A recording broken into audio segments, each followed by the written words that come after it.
So you're walking through Windhelm in Skyrim, right?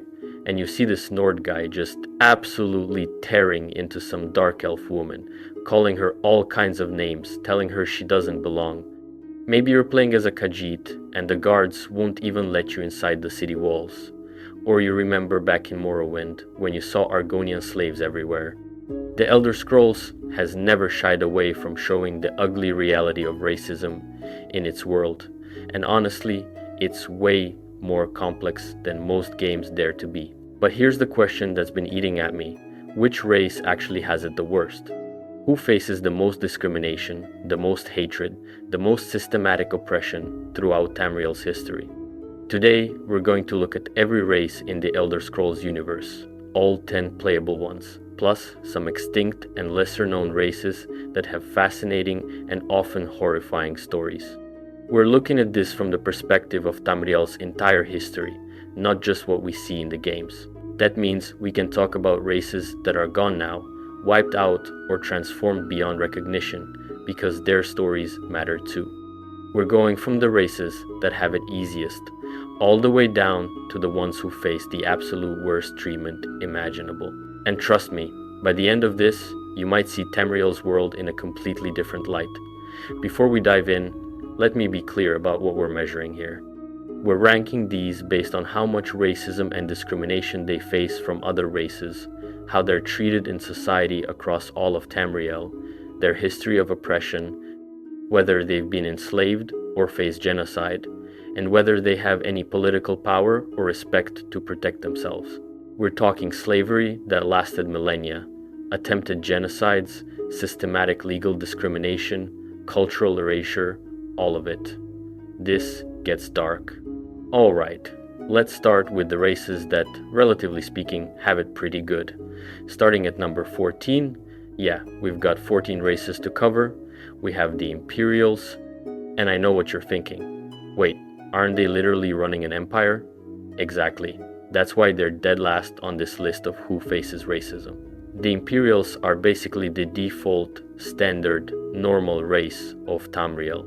They're the Romans of this world, cultured, diplomatic, good at warfare, good at trade, good at politics, good at pretty much everything. They've been running the show for most of Tamriel's recent history. In Oblivion, if you actually look at the game mechanics, Imperials don't have any negative disposition modifiers with any race. They're the only race like this. Every single other race has someone who hates them by default, but Imperials, they're just accepted everywhere. But let's talk about where they come from and how they got to this position of total dominance. Imperials hail from Cyrodiil, the province right smack in the geographic heart of Tamriel. Before it was called Cyrodiil, before the empire even existed, the region was very different. The land was originally controlled by the Aelids, these wild elves, heartland high elves, who were basically slave masters ruling over scattered human populations. The humans living under Aelid rule were Nedes, various tribal groups, and they suffered horribly. We're talking centuries of systematic slavery, torture, ritual sacrifice to Daedric princes. The Aelids practiced what they called art torture. They literally made an art form out of causing pain. There are references in the lore to things like the wailing wheels of Vindazel and the gut gardens of Circin. They had flesh sculpture where they'd reshape living bodies. Children were set aflame for sport in something called tiger sport. This was beyond brutal. Then came Alessia, Saint Alessia, the slave queen. She was a Nedic slave who had visions from the 8 divines at a place that would become Sancretor. The gods granted her favor. Kinnereth sent down Morihaus, this demigod bullman who became her consort and champion. Akatosh sent Pelinal Whitestrake, who was either a Shezarene or some kind of time-traveling cyborg knight, depending on which interpretation you believe. This guy was an absolute killing machine. Alessia led a slave rebellion starting in 1E 242. And this wasn't just slaves rising up. She had help from Skyrim's Nords, who came south to fight alongside their human cousins. She even had help from some elite city-states, the ones that still worshipped the Aedra instead of Daedra and were disgusted by what their kin had become. Pellinol Whitestrake went absolutely berserk. He killed Eylead kings left and right. He slaughtered so many elves that at one point he accidentally ended up in Elsewhere killing Khajiit before realizing they weren't actually elves. The guy was so violent that he had moments of madness where he'd just destroy everything in his path. But he was effective, terrifyingly effective. The war lasted about a year of actual major conflict, and in 1E 243, the White Gold Tower fell. Alessia became the first empress of Cyrodiil. She founded the Alessian Empire, the first human empire in the heartland of Tamriel. This was huge. For the first time, humans had real, legitimate political power rivaling the elves. Alessia was actually pretty merciful to the Eyleids who surrendered. She let Eyleid lords keep their lands as vassals as long as they swore loyalty to her empire and stopped practicing slavery and Daedra worship. She created the Eight Divines religion, which blended Nord and Eyleid religious traditions. She tried to build something that could last, but after her death, things changed. The Alessian Order, this religious movement founded by a prophet named Maruk, became incredibly powerful. They preached human supremacy and monotheistic worship. By 1E 361, they controlled the empire and started systematically driving out the remaining Eyleids. The Eyleid diaspora scattered elf refugees across Tamriel. Many fled to Valenwood, some to High Rock where they integrated with Bretons, some tried going to Skyrim and were slaughtered by Nords. Fast forward through history. You get Remen's Empire, which united most of Tamriel.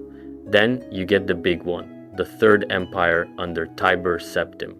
Tiber Septim, who later became the god Talos, was this legendary warrior general who conquered basically all of Tamriel. He used the Numidium, this giant Dwemer god construct that was basically an anti-divine weapon, to steamroll anyone who opposed him.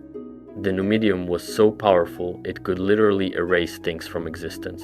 Tiber Septim founded the empire we see in all the main Elder Scrolls games. And for over 400 years, that empire dominated. During that time, imperial culture spread like wildfire. The imperial language became the common tongue. Notice how everyone in every province speaks the same language in the games? That's imperial linguistic imperialism right there. The imperial pantheon, Akatosh, Dibella, Arkai, Zenithar, Mara, Stendar, Kinareth, Julianos, and Talos became the standard religion across most of Tamriel. Imperials became the merchants, the bureaucrats, the soldiers, the administrators, the aristocracy. When you walk through any major city in any province, you'll find Imperials in positions of authority. They're running the East Empire Company, the biggest trading organization on the continent. They're officers in the Imperial Legion, the most powerful military force in Tamriel. They're managing the trade networks that connect the provinces. They've built an entire infrastructure that puts them at the center of literally everything. The Imperial City itself is this massive, gorgeous metropolis with the White Gold Tower at its center, the very same tower the Eyleids built, which Imperials now control. It's the perfect symbol. Imperials took what the Elves built, conquered it, made it theirs, and turned it into the seat of human power. Now, I need to be clear here. Not every individual Imperial has an easy life. The Empire's been crumbling, especially after the Great War with the Aldmeri Dominion. From 4E171 to 4E175, the Empire fought this brutal, devastating war against the Third Aldmeri Dominion led by the Talmor. The Talmor invaded Hammerfell and Cyrodiil. They sacked the Imperial City in 4E174. Thousands upon thousands died. The Empire eventually fought back and retook the Imperial City at the Battle of the Red Ring, this legendary last stand where they surrounded and destroyed the Aldmeri army inside the city, but the cost was staggering. The Empire was broken, bleeding, barely holding together. They had to sign the White Gold Concordat, this humiliating peace treaty that gave the Talmor a ton of concessions. The biggest one? Banning Talos worship. The empire had to outlaw worship of their own founding emperor, the god who represented everything imperial. The Talmor sent justiciars throughout the empire to hunt down and torture Talos worshippers. For imperials, especially the devout ones, this was a betrayal. Their own government, forced by elf supremacists, criminalizing their most important god. The empire also started hemorrhaging territory. Hammerfell refused to accept the Concordat, kept fighting the Dominion on their own, and eventually won their independence. Blackmarsh had already left the empire after the Oblivion Crisis. Morrowind was basically independent.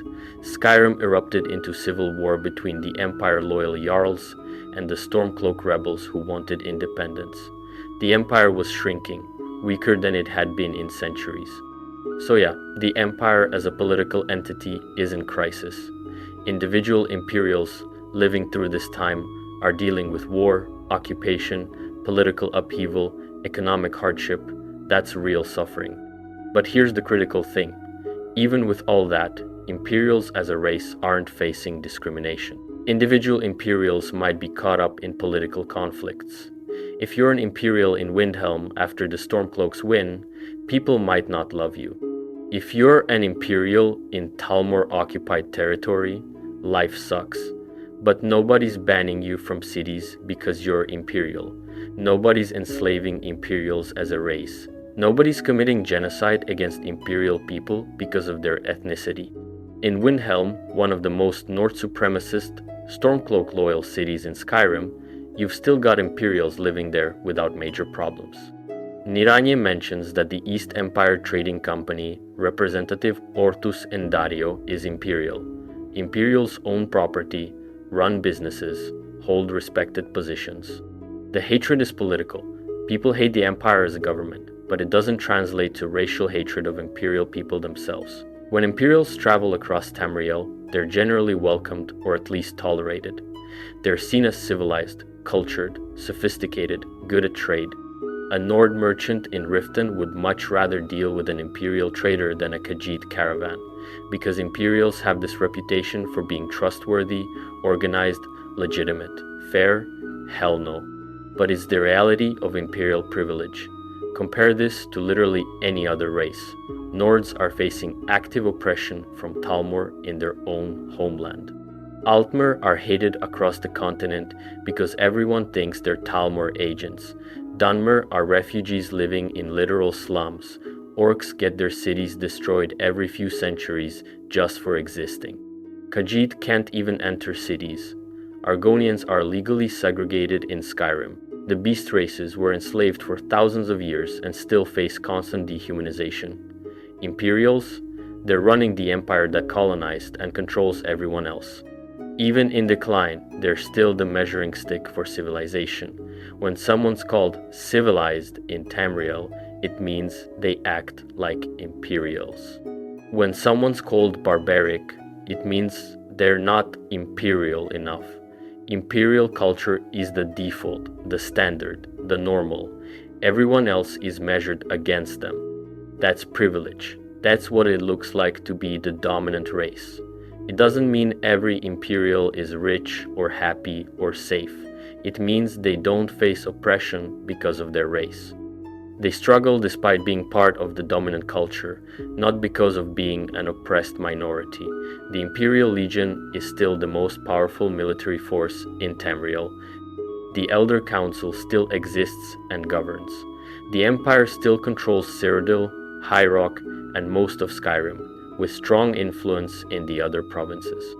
Imperials still speak the lingua franca, still worship the mainstream gods, still run the major trade organizations.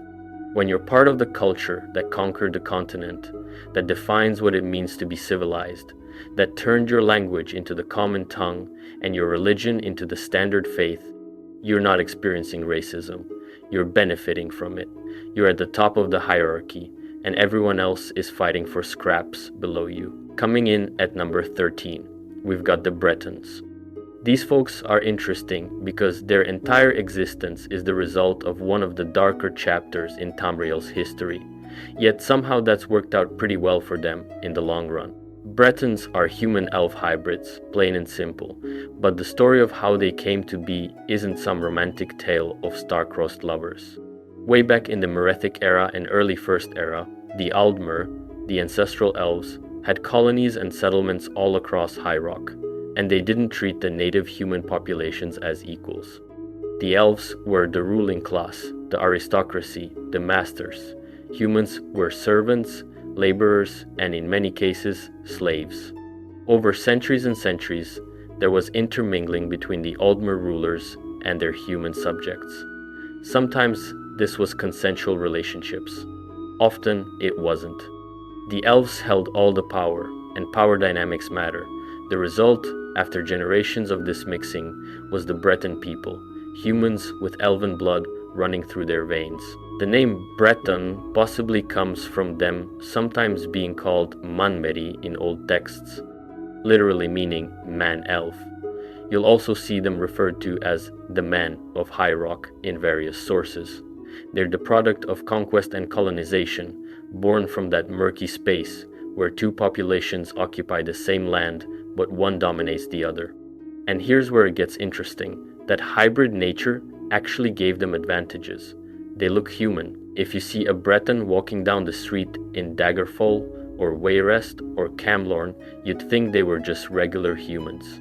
They've got the basic human appearance, shorter lifespans than elves, similar build to other human races, no immediately obvious elvish features for most of them, but they've got this natural affinity for magic that pure humans don't typically have. Their elven ancestry gives them better resistance to magic, higher magicka reserves, and just an innate understanding of the arcane that other human races have to work harder to achieve. They're naturally gifted spellcasters in a way that Nords or Redguards or Imperials aren't. This made them incredibly valuable historically. The Direni hegemony, an Altmer clan that ruled much of High Rock and parts of Hammerfell in the First Era, actually relied heavily on Breton mages and warriors. The Bretons were the administrative class, the enforcers, the people who actually made the Direni's rule function on the ground level. They were the go-betweens, the managers, the ones who could interact with both the elven rulers and the human subjects. When the Direni hegemony eventually fell apart, they overextended, fought too many wars, couldn't maintain control. The Bretons didn't collapse with it. Instead, they built their own civilization. They took the administrative skills, the magical knowledge, the political sophistication they'd gained, and they used it to create their own kingdoms. High Rock became this patchwork of dozens of small kingdoms, city-states, and baronies. Daggerfall, Wayrest, Camlorn, Evermore, North Point, Jehanna, Farron, Shornhelm, these cities all became independent powers. And they were constantly scheming against each other, forming alliances, breaking them, arranging strategic marriages, plotting assassinations. High Rock is basically medieval France meets Game of Thrones. The Bretons became famous for their political intrigue. If Imperials are about organized administration and structured hierarchy, and Nords are about warrior honor codes and straightforward battle, Bretons are about clever plots and strategic thinking, and knowing which duke to support in which succession crisis. They're the schemers, the planners, the people who win through cunning rather than brute force, and this actually works out really well for them in terms of avoiding racism. They're accepted by human societies because they look human enough. A Breton can walk into an imperial city or a Nord town and people just see them as another human. Maybe a bit fancy, maybe overly interested in magic, but fundamentally human. The stereotypes that exist about Bretons are actually fairly benign compared to what other races face. They might be seen as scheming or politically manipulative, but that's often viewed as a positive trait. They're sophisticated, diplomatic, clever. They might be mocked for being obsessed with noble titles and family lineages, but that's seen as harmless aristocratic vanity rather than a threat. Meanwhile, they're also sometimes accepted by elven societies because of their elven blood. Some Altmer look down on them, as mongrels or half-breeds, absolutely. There is definitely prejudice from racial purists who think mixing human and elvish blood is wrong or produces inferior offspring. But other elves recognize their ancestry and treat them with more respect than they'd give to pure humans. Bretons have served as diplomats between human and elven factions, specifically because they bridge that gap. In ESO, the Daggerfall Covenant shows this perfectly. It's an alliance of Bretons, Redguards, and Orcs, three races that historically haven't always gotten along.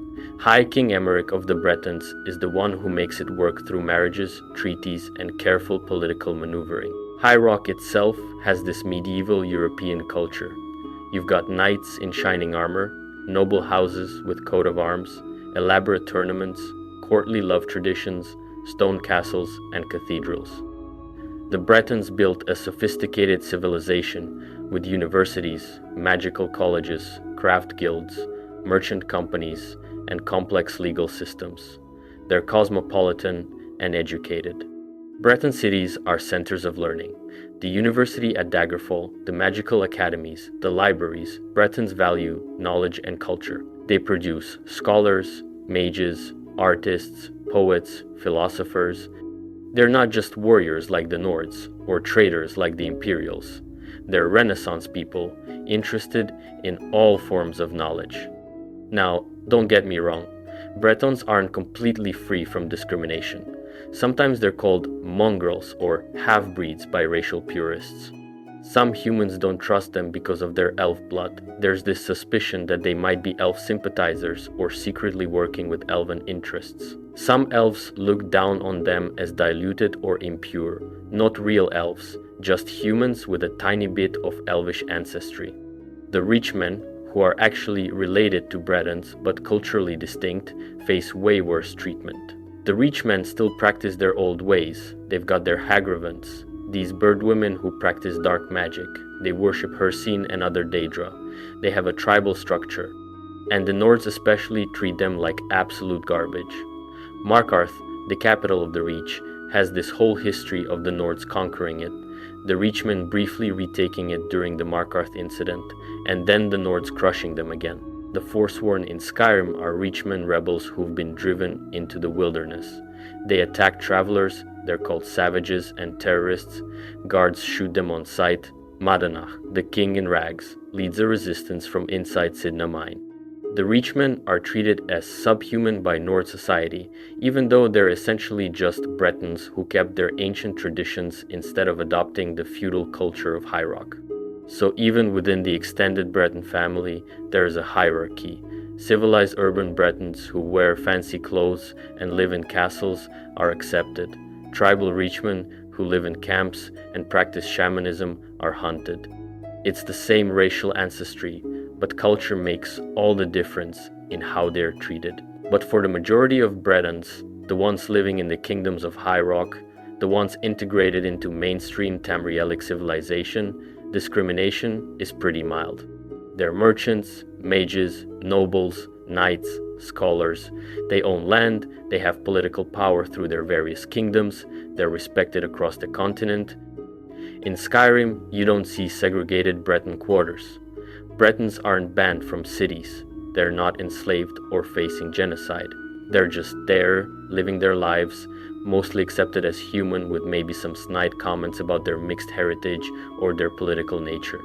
The worst discrimination a typical Breton might face is someone making a joke about them being scheming or overly concerned with noble titles. Maybe a comment about their elf blood. But compared to being enslaved for thousands of years, or banned from every major city, or having your civilization literally genocided out of existence, that's nothing. The Bretons found their niche. They're the diplomats, the spell swords, the political operators. They're sophisticated enough to be respected by elves, human enough to be accepted by humans, and clever enough to have built their own powerful kingdoms. They're not at the top like Imperials, but they're nowhere near the bottom. They're comfortable in the upper middle of Tamriel's racial hierarchy. At number 12, we have the Redguards, and this is where we start seeing some actual discrimination, even if it's relatively mild compared to what's coming later. The Red Guards are, hands down, the most naturally gifted warriors in all of Tamriel. That's not just stereotype, it's been proven again and again through their history. They're renowned across the continent for their martial prowess, their swordsmanship, their physical capabilities, but there's a lot more to their story than just being good at fighting. Let's talk about where they came from, because it's one of the most interesting origin stories in Elder Scrolls lore. The Redguard's ancestors didn't come from Tamriel at all. They came from a continent called Yokuda, far to the west across the Eltharic Ocean. Yokuda was this advanced civilization with its own unique culture, traditions, and magical practices. The Yokudans had sword singers, warriors who practiced something called the Ansei, or the Way of the Sword. This wasn't just normal swordsmanship. These were supernatural combat techniques where masters could manifest spirit swords, could cut through any material, could fight entire armies single-handedly. The greatest sword singers could perform the Pancraro sword technique, creating a spirit blade so powerful it could devastate entire landscapes. Then Yokuda sank. The entire continent went under the ocean in a massive cataclysm. The exact cause is debated. Some sources say it was a natural disaster, geological catastrophe. Others claim it was caused by the sword singers themselves, that they used forbidden techniques like the Pancrato sword too many times and literally broke their homeland. The Hiradirge, as the cataclysm was called, destroyed Yokuda. The survivors fled east across the ocean in a massive migration. They sailed for Tamriel, and around 1E808 they arrived at the shores of what would become Hammerfell, and when they got there, the land wasn't empty. Hammerfell was inhabited by various Nedic tribes. Some Dwemer ruins existed there, and portions of the coast were claimed by the Aldmeri Dominion at the time. The Yokudan refugees, now calling themselves Redguards, had to fight for every inch of land they wanted to settle on. The Ragada, the warrior wave, was the vanguard of Yokudan warriors who landed first. These were hardcore fighters, the toughest of the tough, sent ahead to clear the land for the civilian populations that would follow, and clear is a polite word for what they did. They conquered violently. They drove out or killed most of the existing populations. They established Redguard dominance in the region through overwhelming military force. This wasn't a peaceful settlement. This was a conquest, a colonization. The Redguards came as refugees from a destroyed homeland, but they became conquerors in their new one. They took the land by force and made it theirs. Over time, they built their own civilization in Hammerfell. Cities like Sentinel, Rihad, Tanet, Hegate, Strozemkai became major population centers and trading hubs.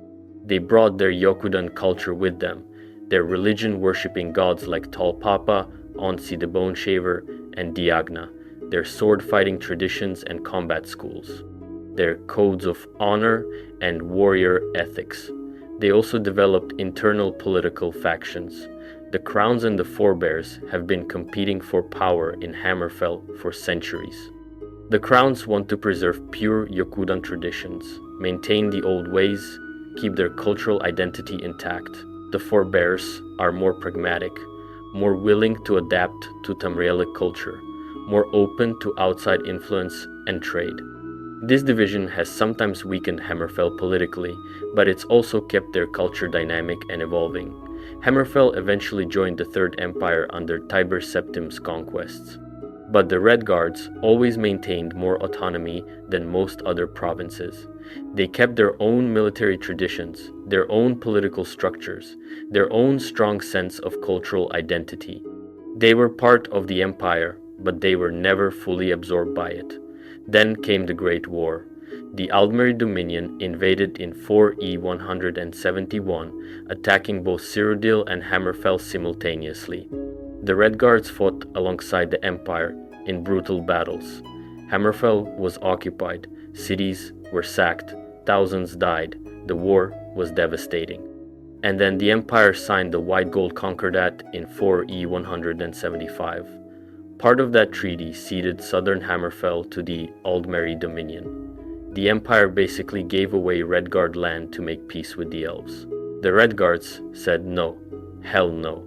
They refused to accept the Concordat, they renounced their allegiance to the Empire, and they kept fighting. For 5 more years, from 4E 175 to 4E 180, Hammerfell fought the Aldmeri Dominion alone. No Imperial support, no allies, just Redguards against the full might of the Thalmor. And they won.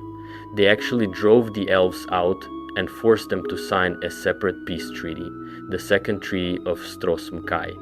Hammerfell achieved independence and kicked out the same enemy that had brought the entire empire to its knees. This shows incredible things about Redguard martial prowess, tactical skill, and sheer determination. They're not a race that backs down. They value freedom above all else, and they'll fight to the last person to keep it. So where does the racism come in? It's subtle, but it's there, and it's built into the game mechanics and cultural portrayal. In Oblivion, if you play as a Redguard male, you get negative stat modifiers to intelligence, willpower, and personality. The game codes them as less intelligent, less strong-willed mentally, and less charismatic than other races. Now, you also get bonuses to strength, endurance, and weapon skills, so mechanically it balances out. They're warrior-focused. But think about the optics. The dark-skinned race gets coded as too stupid to use magic effectively and not good at social interaction. That's a stereotype pulled straight from real-world racism. The UESP Wiki has had extensive discussions about whether this constitutes racist game design. Bethesda's defense would be, we're just creating different racial specializations for gameplay variety. And sure, every race has mechanical strengths and weaknesses, but when the black-coded race is the one that gets negative intelligence scores, when they're portrayed as brawn over brains, that's perpetuating harmful stereotypes. This extends beyond game mechanics into cultural portrayal. Redguards are respected as warriors. Everyone acknowledges they're among the best fighters in Tamriel. The Alik'r warriors you meet in Skyrim are portrayed as dangerous, skilled, professional. Redguard NPCs in the games are often soldiers, mercenaries, guards, assassins. Nazir in the Dark Brotherhood is a cold-blooded killer. Kematu leads the Alik'r warriors hunting Sa'diyya, but how often do you encounter Redguard mages, Redguard scholars, Redguard artists? They exist in the lore. Hammerfell has universities, schools of magic, poets, and philosophers, but the games don't show them much.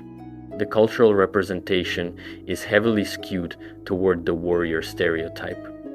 There's this underlying assumption that Redguards are fighters, not thinkers, physical, not intellectual, honor-bound and straightforward rather than cunning or scholarly. And when these traits are consistently applied to the black-coded race, it reinforces problematic real-world stereotypes about black people being athletic but not intellectual. The Alik'r quest in Skyrim shows some of this prejudice. These are Redguard warriors from Hammerfell who've come to Skyrim hunting Sa'diyya, a Redguard woman they claim is a traitor to Hammerfell. Whether Sa'diyya or the Alik'r are telling the truth is deliberately ambiguous. The game lets you choose who to believe. But regardless of the truth, look at how the Alik'r are treated. The guards in Whiterun don't like them. The innkeeper is uncomfortable with them. They're seen as foreign, as outsiders, as vaguely threatening. There's this automatic suspicion even though they haven't actually broken any laws. They're just foreign warriors, and that's enough to make people nervous. Contrast that with how Imperial soldiers are treated, or Breton merchants, or even Nord travelers from other holds. The Alik'r face suspicion specifically because they're foreign Redguards. If they were Imperial Legion soldiers on official business, people would cooperate. But they're Redguards from Hammerfell, dressed in their curved swords and desert gear, so they're viewed as potentially dangerous outsiders. That's everyday prejudice in action. It's not you can't enter the city level discrimination, it's not slavery or genocide. But it's that constant low-level suspicion, those assumptions people make about you based on your race. In terms of larger systematic discrimination, Redguards don't face much. They're not banned from cities, they're not segregated, they're not enslaved. Individual Red Guards in Skyrim, Nazir, Amarin, in Whiterun, Kimatu, and the Alik'r aren't reporting widespread racial discrimination. They're living their lives, working their jobs. The Empire values Red Guard soldiers highly. The Imperial Legion actively recruits from Hammerfell and has tons of Red Guard officers. They're seen as valuable military assets. Politically, Hammerfell is respected. They're the province that beat the Aldmeri Dominion when the Empire couldn't. But there's always that undercurrent, the stereotyping, the assumption that Red Guards are warriors and nothing else. The way their culture is portrayed focuses almost exclusively on combat and honor codes, with less emphasis on their scholarship, philosophy, art, or other aspects of their civilization. The Red Guards also have a complicated relationship with other races based on their own actions. They fought numerous wars against the Bretons over control of the Iliac Bay region. They were involved in multiple sieges of Orsinium, the Orc capital, destroying it several times. They can be just as racist as anyone else. Red Guard society definitely looks down on other races, particularly orcs. But as targets of racism within Tamriel, Red Guards are relatively low on the list. They're too powerful militarily, too respected as warriors, too politically independent to be really oppressed. What they face is more stereotyping and subtle prejudice rather than systematic oppression. The key difference between Red Guards and the races we'll get to later is power. Red Guards have political power. They control an entire province independently. They have military power. They're renowned warriors with strong armies. They have cultural respect. Even if it's mainly for their fighting ability, that reputation protects them. When you can fight off the Aldmeri Dominion single-handedly, when you've got your own independent nation, when your warriors are famous across the continent, people can't oppress you easily. They might stereotype you, they might make assumptions, but they can't enslave you or ban you from cities or commit genocide against you. Red Guards sit at number 12 because they face some discrimination and stereotyping, but they're protected by their own strength and independence. They're not at the top like Imperials, but they're nowhere near the bottom. Nords come in at number 11, and this placement is going to be controversial. But hear me out, because the Nord situation is complicated. Nords are the big, blonde, bearded warriors of Skyrim. They're the Vikings of Tamriel, strong, tough, resistant to cold, with this whole warrior culture built around honor, glory in battle, and the promise of Sovngarde, their warrior afterlife. They're one of the most iconic races in the series, and Skyrim itself is basically a love letter to Nordic culture. But when we look at discrimination throughout history, Nords have been on the giving end way more than the receiving end. Let's talk about their history, because it's blood-soaked. The Nords originally came from Atmora, a frozen continent north of Tamriel. According to their legends, Atmora was freezing over, becoming uninhabitable, so their ancestors sailed south looking for new lands. The first leader was Isgramor, who's basically the George Washington of Nordic culture, the legendary founder hero. When the Nords arrived in Skyrim during the Merethic era, the land wasn't empty. It was inhabited by the Snow Elves, also called the Falmer. The Snow Elves had an advanced civilization, beautiful cities, sophisticated culture, impressive magical knowledge. They were one of the great elven civilizations, comparable to the Altmer. Initially, there might have been some peaceful coexistence. The humans started settling, building their city of Sartal, but tensions grew. Different sources give different reasons. Some say the Snow Elves feared human population growth and decided to strike first.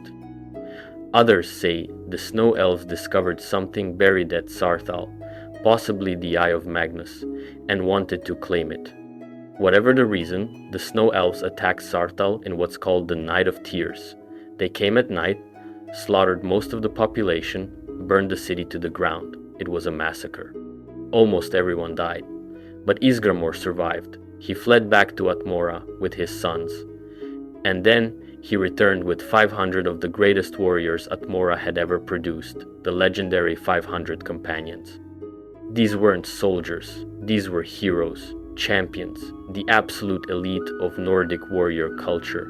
And Isgramor didn't come back for a proportional response, he came back for genocide. The Nords launched a systematic campaign to exterminate every snow elf in Skyrim. They hunted them down relentlessly, killed them by the thousands, drove them from their homes. The beautiful snow elf cities were destroyed or claimed by Nordic settlers. The temples were desecrated and torn down. The culture was obliterated. This wasn't war with a clear end goal. This was ethnic cleansing. The Nords wanted the snow elves gone, erased, removed from Skyrim entirely, and they very nearly succeeded. The surviving snow elves were scattered, desperate, facing extinction.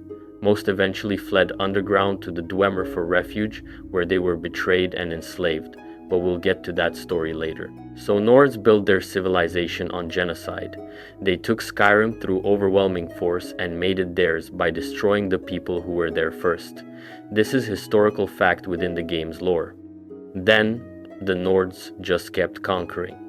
During the First Era, under High King Vrage the Gifted, the Nordic Empire expanded massively. They conquered huge chunks of what are now Morrowind, High Rock, and Cyrodiil. At their peak, the First Empire of the Nords was one of the largest empires Tamriel had ever seen. They were fierce, they were brutal, they were conquerors. The other races in Tamriel learned to fear Nordic warriors. This wasn't a race that faced oppression. This was a race that did the oppressing. Fast forward to the Fourth Era, to the events of Skyrim the game. Now things have changed. The Nords are facing something they've never really experienced before, being on the receiving end of discrimination and oppression. The White Gold Concordat, the treaty that ended the Great War with the Aldmeri Dominion, banned Talos worship throughout the Empire, and this is huge for Nords. Talos isn't just another god to them, he is their god. Talos was Tiber Septim, who was born in Atmora or Alcair or Skyrim depending on which source you believe, but who Nords claim as one of their own. He was a man who became a god. He represents Nordic values of strength, conquest, and apotheosis through greatness. Banning Talos worship is like ripping out the soul of Nordic religion. It's an attack on their cultural identity, their heritage, their core beliefs. And the ones enforcing this ban? The Thalmor, elf supremacists, representatives of the same Aldmeri Dominion that the Empire couldn't defeat. So now you've got Thalmor justiciars wandering around Skyrim, arresting and torturing people for worshipping Talos. They're foreigners, elves, coming into Nord homeland and telling Nords they can't worship their own god. For a race with a history of conquest and independence, this is humiliating beyond words. The Stormcloak Rebellion is a direct response to this. Ulfric Stormcloak says Skyrim belongs to the Nords and we will not be pushed around by elves. He's tapping into that deep Nordic cultural memory of independence, of resistance to elven control, of the belief that Nords are masters in their own land. But here's the thing, even while experiencing this oppression from the Thalmor, Nords are still incredibly racist themselves. Windhelm, the Stormcloak capital, is blatantly segregated. The Dark Elves live in the Grey Quarter, this run-down slum. The Jarl, Ulfric, won't improve conditions there.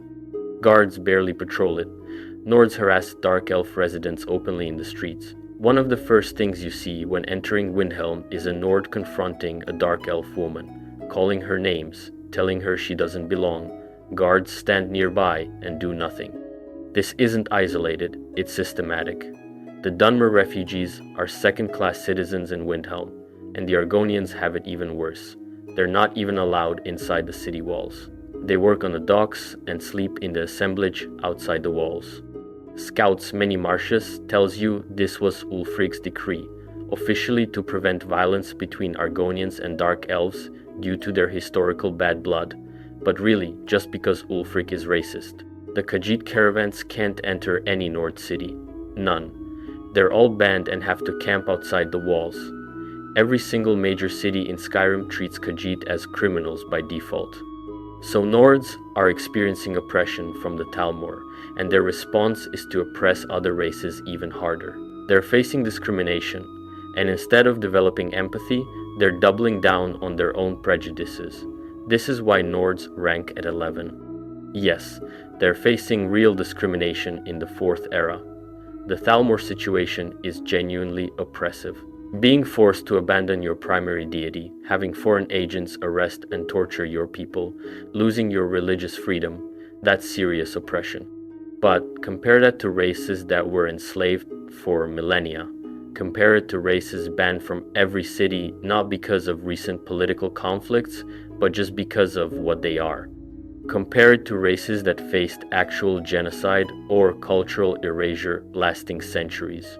Nords ruled an empire. They committed genocide against the Snow Elves. They conquered half of Tamriel at various points. They're still the dominant race in an entire province. They still have political power, military strength, and cultural identity.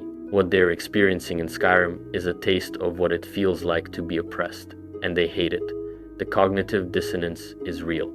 Nords complain about Talmor oppression while literally segregating other races in their cities. They cry about losing their freedom while denying freedom to others. They remember their own glorious conquests, but get angry when reminded they genocided the Snow Elves to take Skyrim in the first place. Individual Nords outside Skyrim don't face much discrimination. A Nord traveling in Cyrodiil or High Rock is generally fine. They're respected as warriors, their culture is well known, they're not facing systematic oppression anywhere except from the Talmor specifically.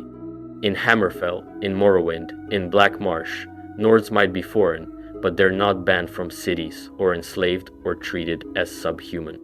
They're just another race of humans, and humans generally do okay in most places.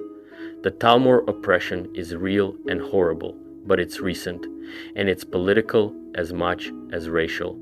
The Talmor hate Talos worship specifically, and Nords are the primary Talos worshippers, so they're the primary target. But the Talmor aren't enslaving Nords or committing genocide against them. They're suppressing religious practice, which is bad, but it's not on the same level as what other races have endured. Nords sit at 11 because they're experiencing a dose of oppression for the first time in their history, and it's giving them a tiny glimpse of what races below them on this list have dealt with for centuries or millennia. But they still have power, they still have their homeland, and they're still dishing out way more racism than they receive. At number 10, we have the Bosmer, and these guys are way weirder and more interesting than your typical fantasy wood elves. Wood elves are the smallest of the mare races physically. They're short, slight, quick. They're incredible archers and scouts, like they probably invented archery, or at least perfected it to an art form. They live in Valenwood, this massive forest province of giant trees and dense canopy. So far this sounds pretty standard for fantasy wood elves, right? Nature-loving, tree-dwelling, peaceful forest people? Wrong. So very wrong. The Bosmer follow something called the Green Pact, which is a religious covenant they made with Y'ffre, their forest god, way back in the Merethic era. According to their beliefs, the Bosmer used to be shapeless, constantly shifting between forms chaotically. Y'ffre gave them fixed forms and taught them the secrets of nature in exchange for a promise. They would never harm the plant life of Valenwood. Sounds nice and eco-friendly, right? Very nature-loving and peaceful. Except here's the catch. If they can't harm plants, if they can't eat vegetation, what do they eat? Meat. Only meat. Exclusively meat.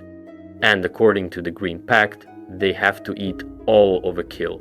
Every part, including enemies they kill in battle. That's right, the Bosmer are religiously mandated cannibals. You kill someone in war, you eat them. All of them. You can't waste any part of the kill. That violates the Green Pact. You can preserve the meat, you can sell it to someone else who will eat it, but it all has to be consumed. They call it the meat mandate, and it's a core part of their religion. This isn't just historical, this is current Bosmer practice. When Bosmer warriors go to war outside Valenwood, they sometimes bring along cleaners whose entire job is to process and consume the bodies of the fallen. There are stories of week-long feasts following battles where the Bosmer spend days eating their fallen enemies because the meat mandate required it, and it gets weirder. Since they can't harm plants in Valenwood, their cities and homes are all grown, not built. The capital, Falinesti, was a giant walking tree city that migrated with the seasons.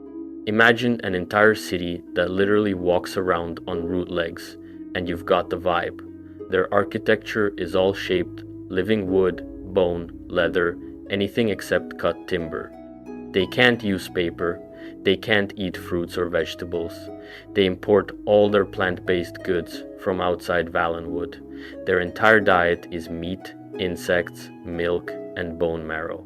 Some Bosmer have developed the ability to digest and extract nutrients from bones and sinew that other races can't stomach. Now, most of Tamriel looks at this and goes, what the actual hell?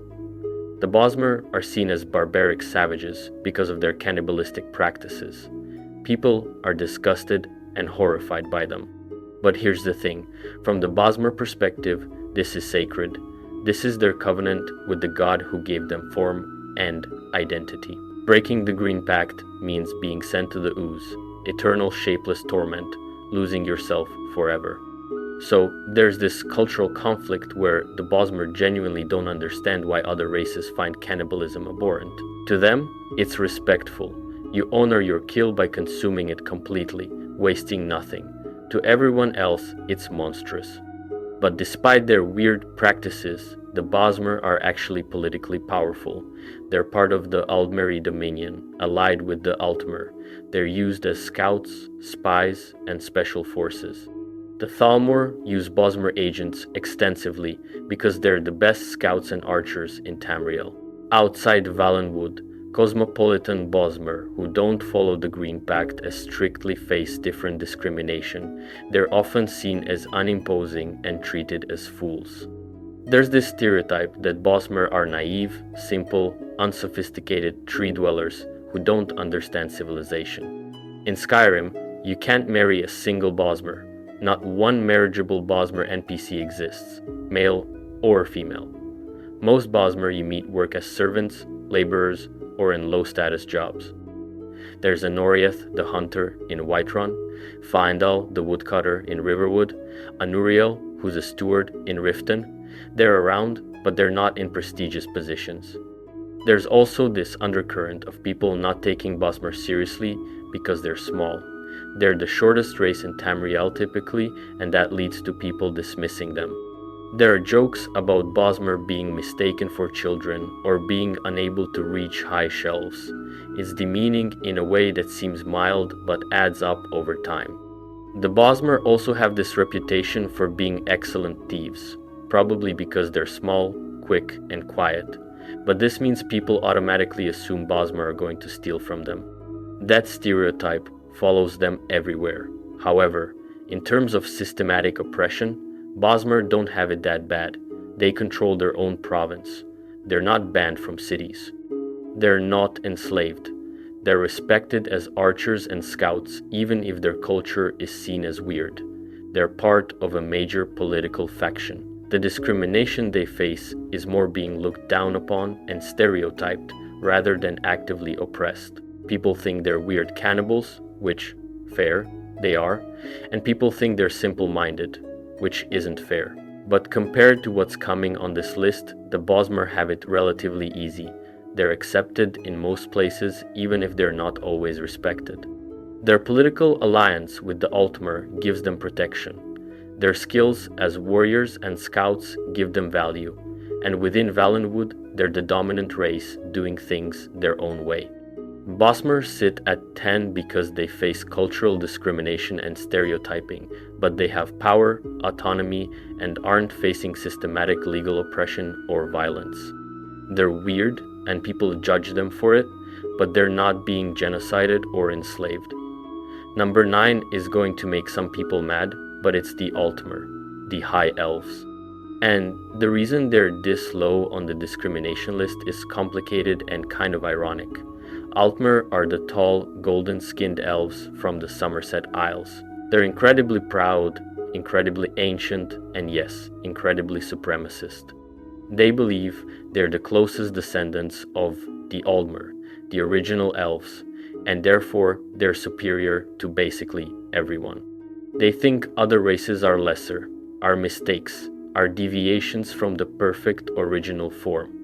For thousands of years, the Altmer lived on their islands and cultivated this belief in their own superiority. They built an incredibly advanced civilization, magical knowledge beyond what most races achieve, art and architecture of stunning beauty, philosophy and scholarship going back millennia. The Somerset Isles were basically elf paradise, beautiful, ordered, perfect. And they genuinely believed, and many still believe, that they're better than everyone else. Their society is obsessed with ancestry and bloodline purity. They keep detailed genealogies going back thousands of years. Altmer, with any impure ancestry, face discrimination within their own society. They look down on the other mer races. Bosmer are seen as primitive, Dunmer as heretical, Orcs as not even really elves, and don't even get them started on humans. To traditional Altmer thinking, humans are basically mistakes. They're short-lived, chaotic, lacking the grace and wisdom of the Mer. The fact that humans now dominate most of Tamriel is deeply offensive to Altmer sensibilities, so for most of history, the Altmer were the ones doing the discriminating, not receiving it. They were isolated on their islands, incredibly powerful magically, and nobody really bothered them because the Somerset Isles are basically impenetrable to invasion. But then came the Thalmor. The Third Aldmeri Dominion, run by the Thalmor, is an elf supremacist organization that took all of traditional Aldmer pride and twisted it into something militantly fascistic. They believe elves are superior and need to actively subjugate or eliminate the inferior races. They think they're on a divine mission to undo creation itself, to unmake Mundus and return to being immortal spirits. The Thalmor took over the Somerset Isles in a coup after the Oblivion Crisis. They claimed credit for ending the crisis, which is debatable at best, since the champion of Cyrodiil actually stopped it. They purged their opposition in the Night of Greenfire, where they massacred Altmer who disagreed with their extremism. Thousands of Altmer who opposed the Thalmor were killed by other Altmer. Then the Thalmor led the Aldmeri Dominion into the Great War against the Empire. They invaded, they committed atrocities, they tortured prisoners, they sacked cities. They got the White Gold Concordat signed, giving them the right to hunt down and torture Talos worshippers. They stationed justiciars throughout imperial territory to enforce their will. And now, here's the problem for regular Altmer: the rest of Tamriel doesn't see the nuance. They see an Altmer, they assume Thalmor. They assume enemy, supremacist, torturer, elf, Nazi. The Thalmor have made all Altmer hated across the continent. Not all Altmer support the Thalmor. In fact, many Altmer despise them. The Thalmor represent extremism, fascism, the worst aspects of Altmer supremacy taken to their horrifying logical conclusion. Plenty of Altmer left the Somerset Isles specifically to escape Thalmor rule. They're refugees from their own government. But when you're a regular Altmer trying to live your life in Skyrim or Cyrodiil, people look at you with suspicion. In Skyrim, if you play as an Altmer and join the Stormcloaks, you get constant reminders that you're the race of their enemies. Nords especially hate Altmer because of the Thalmor. Galmar Stonefist, Ulfric's second-in-command, is openly hostile to Altmer. If you're a high elf character talking to him, he makes it clear he doesn't trust you. The Stormcloak soldiers make comments about how you're one of them until you prove yourself through actions. But here's the ironic part. Despite all this hatred, individual Altmer who integrate and prove themselves can actually succeed pretty well. In Windhelm, there's Niranye, a high elf woman who owns the stall in the market. She's literally richer and more successful than most of the Dunmer in the Grey Quarter. She managed to buy property and establish herself in the most Nord supremacist city in Skyrim. How? By being useful, by integrating, by proving she's not Talmor. She mentions this directly. She had to work twice as hard, had to prove herself constantly, but she made it work. The fact that an Altmer can succeed in Windhelm while Argonians are banned from the city entirely shows that High Elves, despite the hatred, still have options. Altmer outside Skyrim face less hostility. In Cyrodiil, High Elves have lived for generations. There are Altmer families who've been imperial citizens for centuries. They're mages, merchants, scholars. They're accepted as part of society, even if the Talmor are hated. The key thing is that Altmer still have significant political power. The Aldmeri Dominion is one of the most powerful factions in Tamriel. The Somerset Isles are still theirs, still wealthy, still magically advanced. Altmer supremacist attitudes, while creating enemies, also mean they've built strong institutions and maintained independence. Compare an Altmer to a Khajiit. Both might face suspicion in Skyrim. But the Khajiit is banned from entering cities entirely. The Altmer can walk right in, might get some hostile looks, but can buy property, own businesses, hold positions of authority if they prove themselves. The discrimination Altmer face is largely the consequence of their own supremacist ideology and the Talmor's actions. They spent millennia looking down on everyone else, and now everyone else hates them for it. But they still have power, wealth, magical prowess, and political autonomy. Plenty of innocent Altmer are caught in the crossfire of Talmor actions, but as a race, they're not systematically oppressed. Altmer sit at 9 because they're experiencing significant hostility and suspicion across Tamriel, but they have the resources and political power to weather it. They're reaping what they've sown, and individual Altmer suffer for Talmor crimes, but they're not enslaved, not genocided, and not banned from civilization. At number 8, we have the Orcs, or Orsimer, in their own language, and their entire history is just one long story of being treated like garbage by literally everyone else. First, let's talk about their origin, because it's messed up and it's shaped how everyone sees them for millennia. The Orcs used to be Aldmer, regular elves, followers of the god Trinimac. Trinimac was this powerful Aldmeri warrior deity, a champion of the Altmer faith. He was respected, revered, powerful. Then along came Boethiah, one of the Daedric princes. According to Dunmer religious texts, Boethiah challenged Trinimac, defeated him, and then literally ate him, consumed him entirely. And then Boethiah excreted Trinimac, who emerged as Malakath, the Daedric prince of the spurned and ostracized. The Orsimer, the pariah folk, Trinimac's followers, witnessed this humiliation.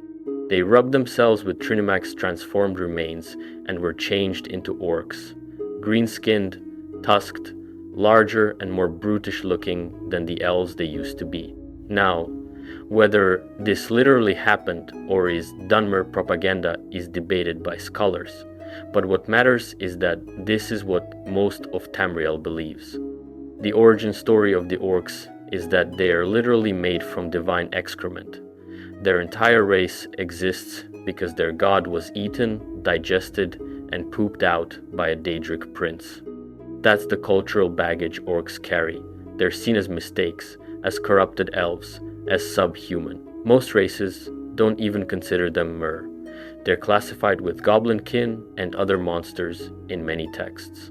They're the pariah folk, which literally means outcasts, people spurned by everyone else. For most of Tamriel's history, orcs had no homeland. They lived in scattered strongholds in the Wrofgarian and Dragontail Mountains, these isolated, fortified communities with strict codes and traditions. They were nomadic, marginalized, treated as monsters by everyone around them. But orcs kept trying to build a nation. They kept trying to create Orsinium, a homeland where orcs could live with dignity and respect, and every single time they built it, everyone else destroyed it. The first Orsinium was founded in the Hrothgarian mountains in the early First Era. It grew, it prospered, it became a legitimate city-state, and Bretons and Redguards couldn't stand it. They formed an alliance specifically to destroy Orsinium. They besieged it for 30 years. From 1E 950 to 1E 980, they assaulted Orsinium, and finally they broke through and destroyed it completely. The orcs were scattered, driven back into the mountains, living as bandits and outcasts for centuries. They were seen as monsters to be killed on sight in many regions. They tried again and again. Every time orcs gathered together and tried to build something, tried to have a city, tried to be recognized as a legitimate people, everyone else united to crush them. When Gortwog Gronagorm refounded Orsinium in the Dragontail Mountains and actually got it recognized as a legitimate province by the Empire in 3E 399, it was monumental. For the first time in history, orcs had legal standing. They had citizenship, they had rights. It was recognized in the Treaty of Warhammer's Accord after the events of Daggerfall. But even that, Orsinium was eventually destroyed again. By the time of Skyrim, there is yet another Orsinium trying to survive, and orcs still face constant threat of their city being torn down again. This is systematic, repeated, attempted cultural genocide. Other races will not allow orcs to have a homeland. They will not let orcs gather and build civilization. Every few centuries, whatever orc city exists gets destroyed and orcs are scattered again. And even when orcs integrate into other societies, they face constant discrimination. City orcs. Orcs who leave the strongholds and try to live in human or elven cities are seen as abandoning their culture and people by traditional orcs. But in those cities, they're seen as savage, violent, stupid. There's this pervasive stereotype that orcs are good for exactly two things: fighting and smithing. Orcish armor and weapons are renowned across Tamriel. Orc smiths are genuinely some of the best in the world, and orc warriors are fierce, tough, and skilled. But that's all they're seen as good for. Orc mages, orc scholars, orc artists, they exist, but nobody acknowledges them. The cultural assumption is that orcs are big, dumb brutes who hit things good and make weapons good, and that's it. In Skyrim, the orc strongholds won't even let you in unless you're an orc or have earned the title of Bloodkin by doing them a significant favor. Why? Because they've been betrayed and attacked so many times that they don't trust outsiders ATALL. Can you blame them? Their entire history is everyone else trying to kill them. The strongholds have this strict code of Malakath. The strong rule, the weak serve, and everyone contributes to the survival of the group. It's harsh, but it's kept orcs alive when everyone else wanted them dead. In Oblivion's disposition system, orcs faced negative modifiers from multiple races. People just didn't like them by default, and this is true in the lore too. Casual racism against orcs is just accepted in Tamriel. Calling someone an orc as an insult is completely normal. Nobody bats an eye at derogatory terms for orcs. But here's what keeps orcs from being higher on this list. They're tough enough and valuable enough that they've carved out a survival niche.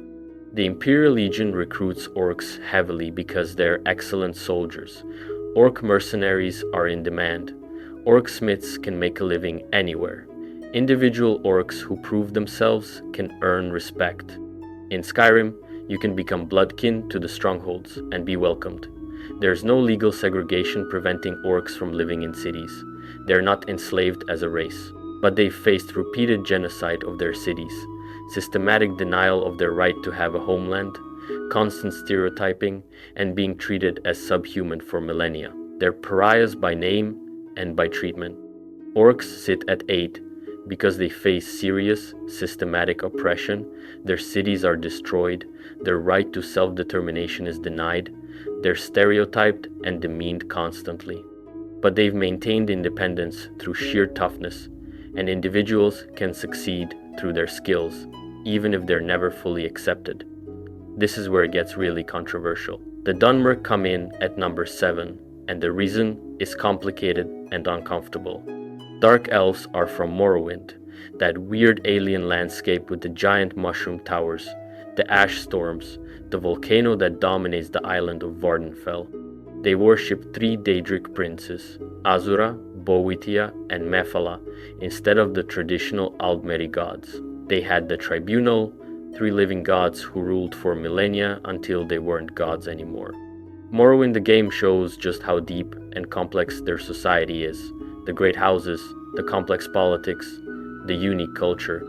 But here's the thing about the Dunmer that you absolutely cannot ignore when talking about racism. They were massive slavers. For thousands of years, they enslaved Argonians and Khajiit on an industrial scale. This wasn't individual wealthy people owning a few house slaves. This was entire economies built on slavery. Entire house fortunes dependent on slave labor. House dress in particular were absolutely brutal slave masters. They would raid deep into Black Marsh, capturing Argonians and dragging them back to Morrowind in chains by the thousands. The trauma this caused went on for millennia. Generation after generation of Argonians and Khajiit grew up in chains, worked to death on Dunmer plantations and in Dunmer mines. The Dunmer didn't see slaves as people. They were property, animals, things to be used and discarded. Runaway slaves were hunted down and brutally punished as examples. The abolitionists, Dunmer, who opposed slavery, were seen as radical troublemakers. And it wasn't just slavery. The Dunmer were incredibly xenophobic toward everyone. If you weren't Dunmer, you were an outlander, and you were treated like dirt. In Morrowind the game, when you arrive as a prisoner, people immediately start calling you Noa and telling you to get lost. Even when you're revealed to be the Nerevarine, the prophesied reincarnation of their greatest hero, people still treat you like trash until you prove yourself over and over. The Dunmer built their entire civilization on the backs of enslaved beast races and looked down on literally everyone else. They were oppressors, slave masters, xenophobic supremacists. Then Karma came knocking. And Karma brought a volcanic eruption and an Argonian invasion. In 4E5, the Ministry of Truth, this giant moon that had been frozen in time above Vivec City for centuries, crashed down when Vivec's power failed. It triggered the eruption of Red Mountain. The volcano that had been dormant exploded with catastrophic force. Vardenfell was annihilated. The southern coast of Morrowind was devastated. Cities were buried in ash. Thousands died in the initial eruption, and thousands more in the aftermath from starvation, disease, and ash storms. Most of Morrowind's infrastructure was destroyed. The Great Dunmer civilization was broken in a single day, and while they were reeling from this disaster, dealing with massive casualties and refugee crises, the Argonians invaded. The Accession War wasn't a war of conquest, it was revenge. The Argonians hadn't forgotten millennia of slavery. They hadn't forgotten the chains, the whips, the families torn apart, the generations of suffering. When Morrowind was vulnerable, when the Dunmer were weakest, the Argonians struck. They poured across the border in massive numbers. They conquered southern Morrowind. They slaughtered Dunmer by the thousands. House Dress, the slave masters, were nearly wiped out. House Indoril was scattered. The revenge was brutal and thorough, and the rest of Tamriel basically said, "You reap what you sow." Nobody came to help the Dunmer. The Empire couldn't or wouldn't intervene effectively. The other provinces didn't care. The Dunmer had spent thousands of years being horrible to everyone else, and now everyone else watched them burn. The surviving Dunmer became refugees. Thousands fled to Skyrim, to Solstheim, to other provinces, looking for sanctuary. And they found themselves on the receiving end of the same discrimination they'd spent millennia dishing out. In Windhelm, the Dunmer refugees live in the Grey Quarter, a slum that Jarl Ulfric refuses to improve. The living conditions are terrible, guards barely patrol, Nord racism is constant. Dunmer complain about how Ulfric treats them like second-class citizens, how the guards won't help them when they're harassed, how they're stuck in poverty. And they're right, the conditions are bad, the treatment is discriminatory. But there's this heavy irony that they're experiencing a fraction of what they put Argonians through for millennia. They enslaved entire races for thousands of years, and now they're upset about living in a slum for a few decades. To be clear, the individual Dunmer refugees in Skyrim didn't personally own slaves. Slavery was abolished by King Helseth around 3E 427 before the Red Year. These are victims who don't deserve the racism they face just because of what their ancestors did. That's collective punishment, which isn't justice. But the Dunmer, as a race, as a civilization, have a long history of being the oppressors. They built their wealth and power on slavery. They looked down on everyone. They were cruel, xenophobic, and supremacist. Now they're facing consequences. In Skyrim, you can see both sides. Dunmer, like Belin Hlalu, own farms outside Windhelm. They've managed to succeed despite discrimination. Malthir Elenil and Luafin run a meadery. Niranye mentions being richer than most Dunmer in the city, showing that some have achieved success, but many are stuck in the Grey Quarter, facing daily harassment, unable to escape poverty. They're discriminated against in hiring, in housing, in how guards treat them. It's systematic oppression. Yet, they still have things other races don't. They can own property. They're allowed inside cities. They're not legally segregated like Argonians are in Windhelm. They're not banned entirely like Khajiit are from all cities. They've got entire communities, cultural centers, their own quarter, even if it's run down. Compare their situation to the Argonians who were enslaved for millennia, who still face legal segregation, who are still treated as subhuman. Compare it to the Khajiit, who are banned from cities entirely. The Dunmer are oppressed, but not as badly as the races they themselves oppressed. Dunmer sit at 7 because they face real, serious discrimination in Skyrim and lost their homeland to disaster, but they're experiencing a taste of what they put others through. They have some political power remaining, can own property, and aren't facing the absolute worst levels of oppression. The irony is thick, the karma is real, but individual Dunmer refugees are still victims, even if their ancestors were oppressors. Now, we're getting into the extinct races, and at number 6, we have the Eyleids, the Wild Elves, the Heartland High Elves. These guys don't exist anymore as a distinct culture, but their story is crucial for understanding Tamriel's history of racism. The Eyleids were the original rulers of Cyrodiil before it was called Cyrodiil. They were elves descended from the Aldmer, who built this incredible civilization in the heartland of Tamriel during the Merethic and early First Eras. They built the White Gold Tower, the massive structure that still dominates the Imperial City. They built cities of white stone, vast underground complexes, magical wonders. And they were absolute monsters. The Eyleids enslaved the human populations living in Cyrodiil, the Nedes, various tribal groups. For centuries, humans lived as slaves under Eyleid rule. But this wasn't just labor slavery. The Eyleids were Daedra worshippers, and many of them practiced what they called art torture. They made an art form out of causing pain. The wailing wheels of Vindazil, torture devices that made victims scream in specific musical notes. The God Gardens of Sursen, places where they derange the intestines of living victims in decorative patterns. They practiced flesh sculpture, reshaping living bodies. They had something called tiger sport, where children were set on fire for entertainment. This wasn't just cruelty, this was ritualized, systematic torture as a cultural practice. The Eyleids literally aestheticized suffering. They turned torture into performance art. Not all Eyleid city-states were this evil. Some still worshipped the Aedra instead of Daedra and were horrified by what their kinfolk had become. But enough of them practiced these atrocities that it defined Eyleid civilization in human memory. Then Alessia happened. Saint Alessia, the slave queen, led the rebellion that overthrew the Eyleids. With help from Pelinal Whitestrake, Morihaus, and the Nords from Skyrim, she broke the Aelid Empire in the First Era. Alessia was actually merciful to the Aelids who surrendered. She let them keep their lands as vassals, let them live in peace, as long as they abandoned slavery and Daedra worship. She tried to build a civilization that could include both humans and elves.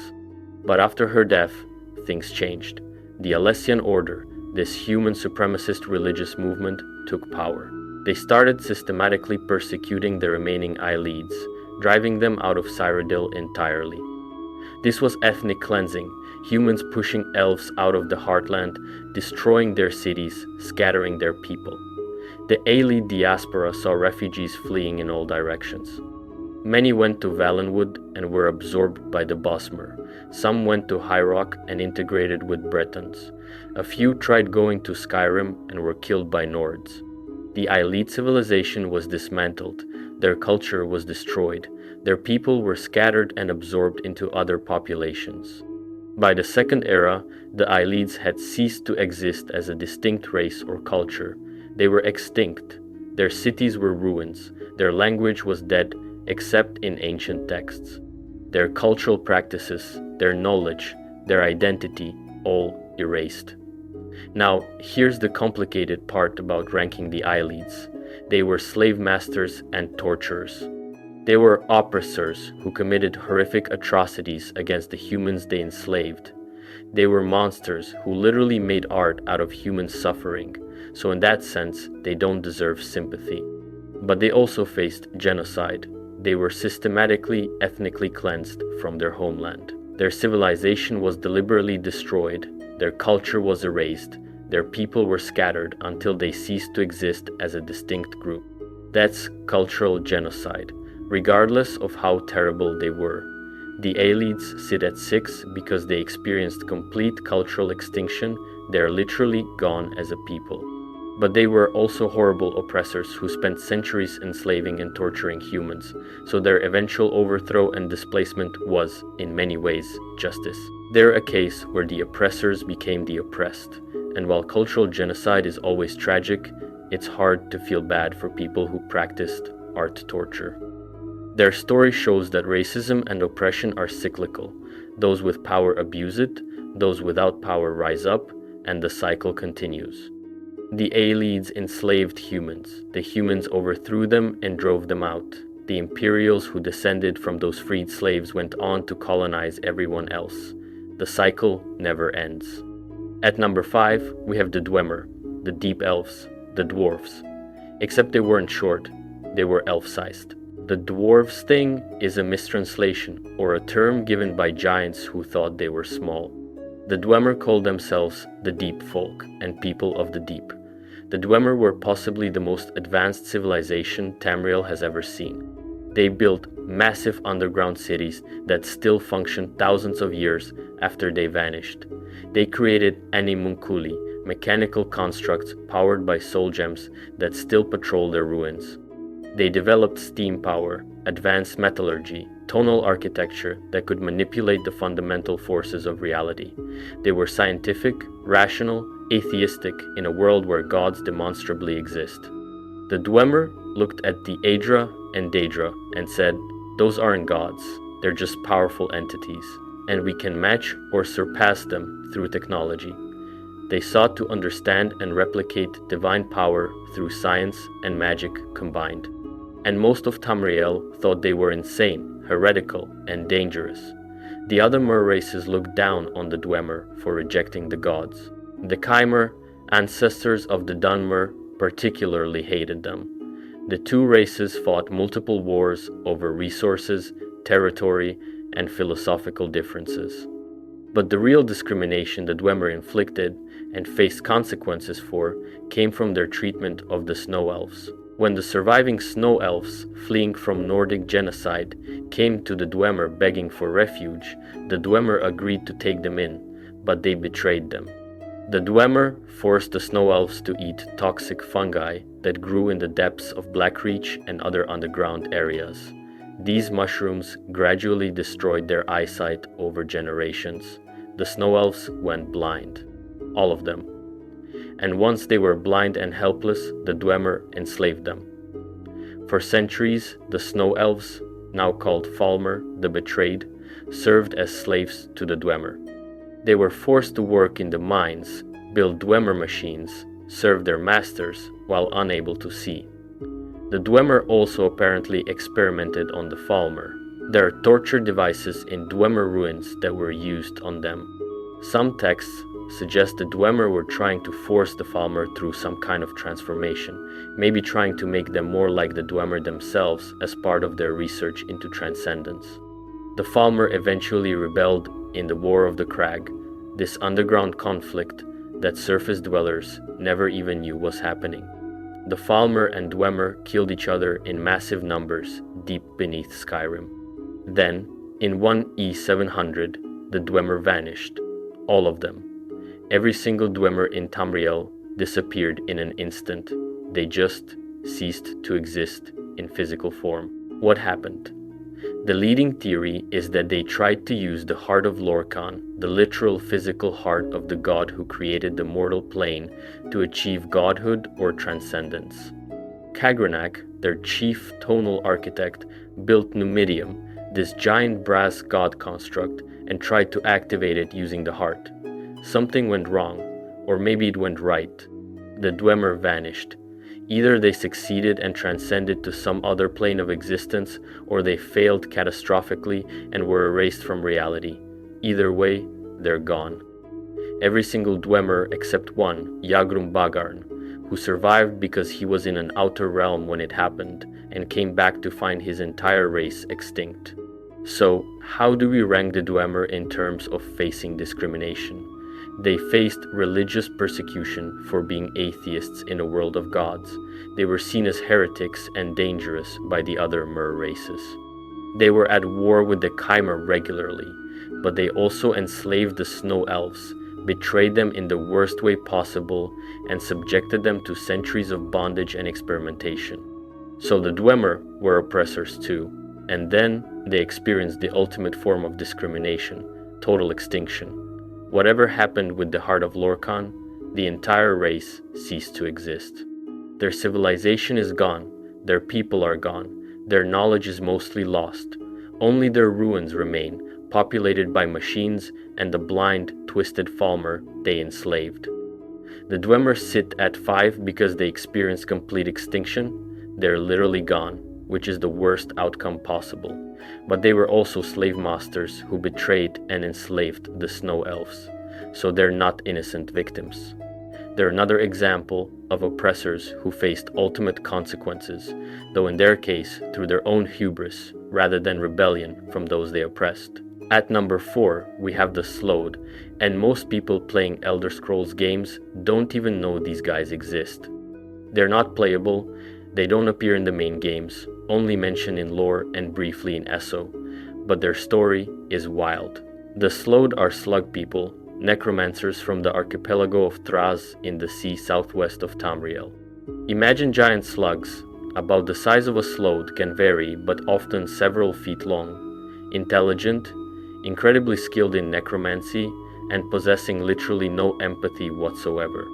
They're basically sociopaths as a species. The Slowed see other races as resources, not even as slaves or enemies, just as things to be used. They practice necromancy on an industrial scale. They see death as irrelevant because they can just reanimate bodies. They've created zombie armies, undead plagues, all kinds of necromantic horrors. And here's the key thing. Every other race in Tamriel hates them, universally. All the races that hate each other will agree on one thing. The Slowed are absolutely horrible and should be avoided or destroyed. The Slowed don't face discrimination in the traditional sense because they don't integrate into other societies. They stay in Thras, and other races stay away from them. But when they do interact with Tamriel, it's always catastrophic. In 1E2200, the Slowed unleashed the Thrasian Plague on Tamriel. This disease killed over half the continent's population. Entire cities were wiped out. Whole races were nearly driven extinct. The Bosmer population crashed so hard they almost ceased to exist as a people. Millions died. Why did the Slode do this? Unclear. Maybe as a weapon, maybe as an experiment, maybe just to see what would happen. The Slode don't think like other races. They don't have normal emotions or motivations. In response, the All Flags Navy, a coalition of literally every other race working together, sailed to Thraz and destroyed it. They sank most of the islands, killed most of the Slode population, and left Thraz in ruins. This is one of the only times in Tamriel's history that all the races united for a common cause, and that cause was wiping out the Slode. The Slode survived, somehow, and rebuilt. By the Second Era, they were back, still practicing necromancy, still being universally reviled. In Eso, you can see them in Somerset, where they're trying to sink the island using sea serpent monsters and necromantic coral. The Slode face discrimination in the form of, if other races see you, they will try to kill you on sight. They're not discriminated against because of stereotyping or cultural prejudice. They're discriminated against because they're genuinely dangerous and have no regard for other life. They sit at 4 because they faced an organized genocide.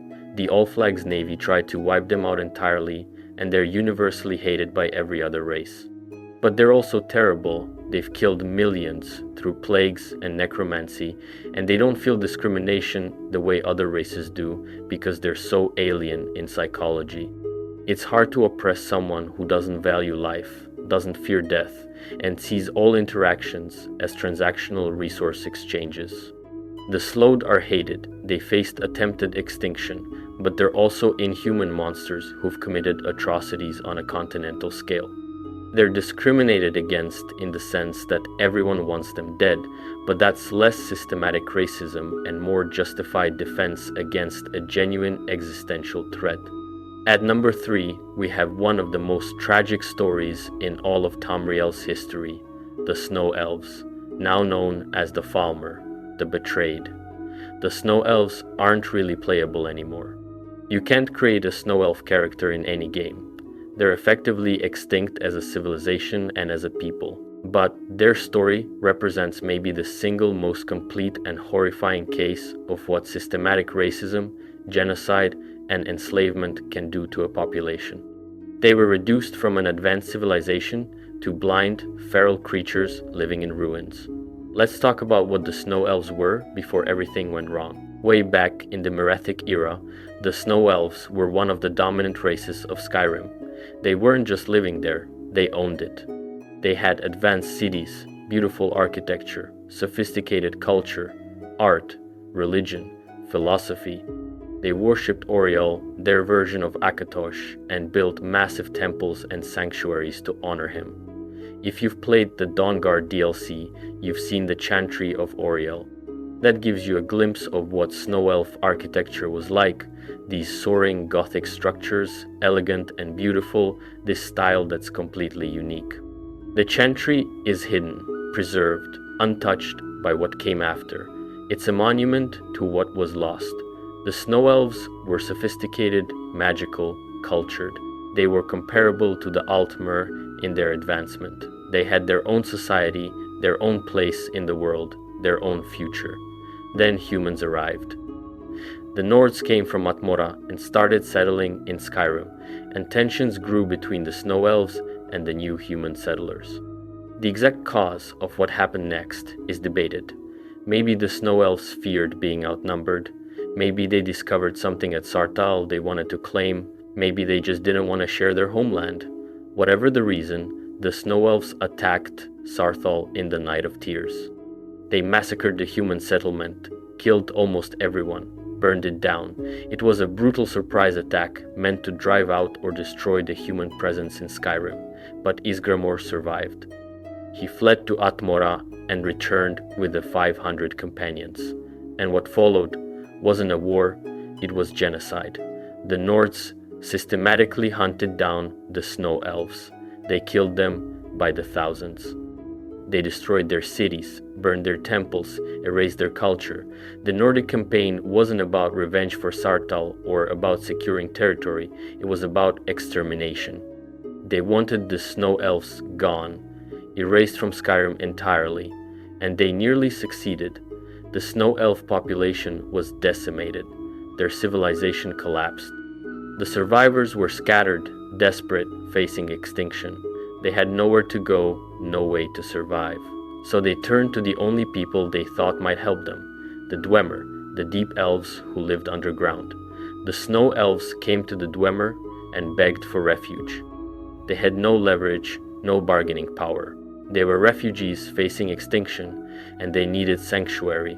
The Dwemer agreed to take them in, but they betrayed them in the cruelest way imaginable. The Dwemer forced the snow elves to eat toxic fungi that grew in the depths, these poisonous mushrooms that gradually destroyed their eyesight. Over time, over generations, the snow elves went blind. All of them. Parents watched their children lose their sight. The entire race was blinded deliberately and systematically. Why did the Dwemer do this? The text, "the betrayed," suggests the Dwemer wanted blind slaves who couldn't rebel effectively, who couldn't escape, who were completely dependent on their masters.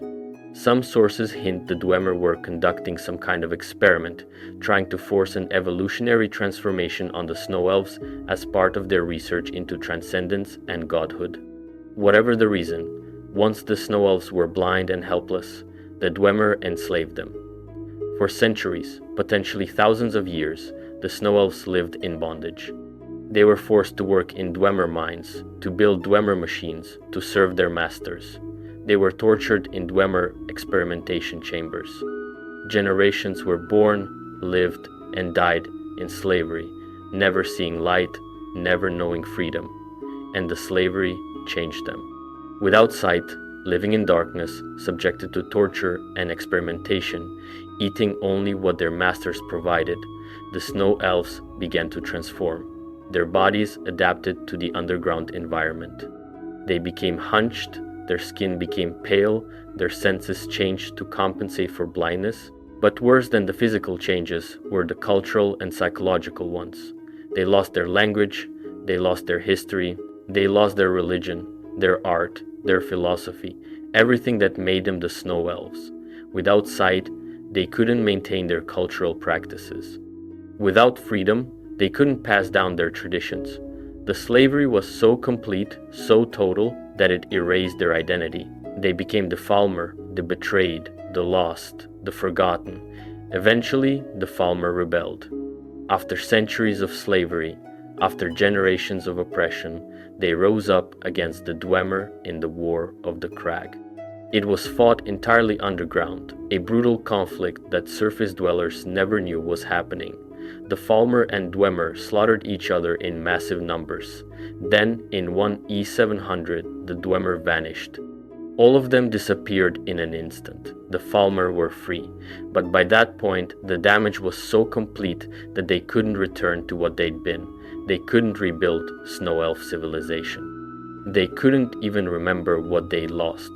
By the 4th era, when Skyrim takes place, the Falmer are these blind, primitive, feral creatures living in Dwemer ruins and underground caves. They attack anyone who enters their territory. They can't speak anymore, they make clicking and hissing sounds. They wear crude leather and scavenge Dwemer equipment. They're hunted as monsters by surface dwellers. And the absolute tragedy is that somewhere inside these creatures is the genetic legacy of the advanced, beautiful, sophisticated snow elves. The corruption, the transformation, is so complete that they're unrecognizable. In the Dawnguard DLC, you meet Knight Paladin Gelebor and Arch-Curate Werther, 2 actual snow elves who survive. They were isolated at the Chantry of Oriel, protecting their sanctuary, and they heard about the plan to seek refuge with the Dwemer too late to stop it or warn their people. Gelebor looks at the Falmer with such sadness. He calls them his degenerated brethren. He hopes that maybe, someday, they could return to the light, could remember what they were. But he doesn't know if that's possible. The transformation might be permanent. The snow elves might be truly gone, replaced by the Falmer forever. The snow elves experienced attempted genocide by the Nords that killed most of their population, complete destruction of their civilization and culture, betrayal by the Dwemer who offered them refuge, forced blinding through toxic fungi.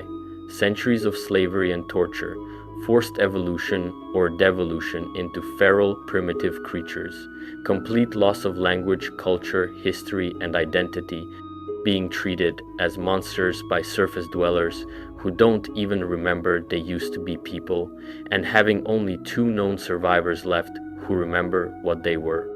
This is the most complete destruction of a race in Tamriel's history.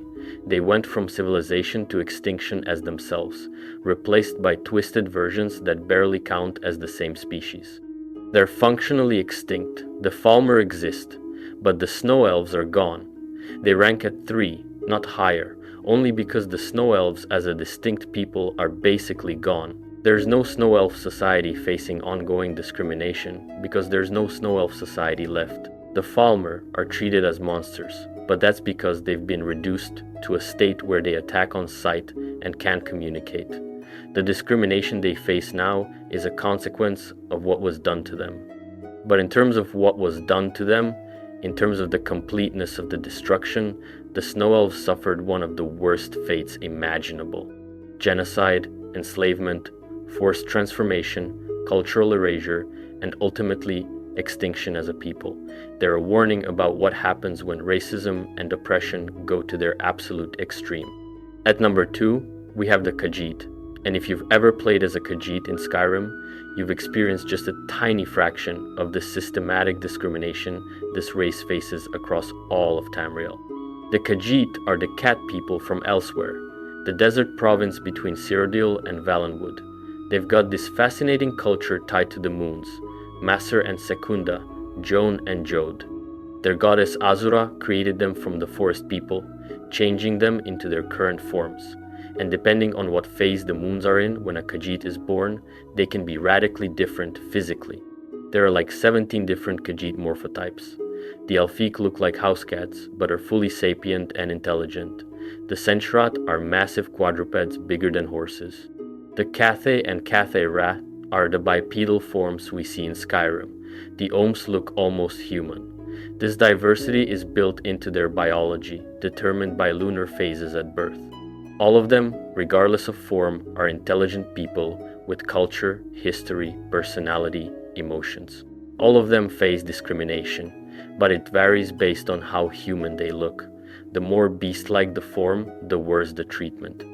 And even the most human-looking Khajiit face absolutely brutal, systematic discrimination in Skyrim. In Skyrim, Khajiit caravans are banned from entering any major city, not some cities, not most cities.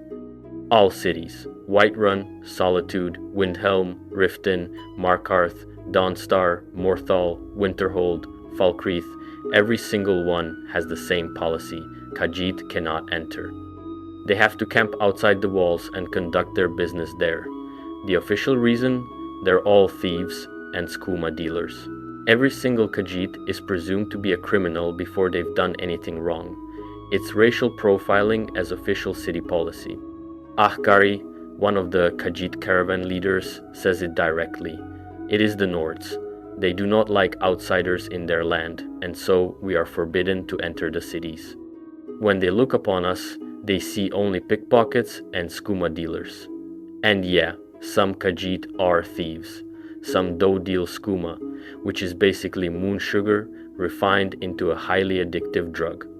But here's the thing, they're pushed into crime because of the discrimination. When you're banned from every city, when you can't own property, when legitimate business opportunities are denied to you because of your race, crime becomes one of the few ways to survive.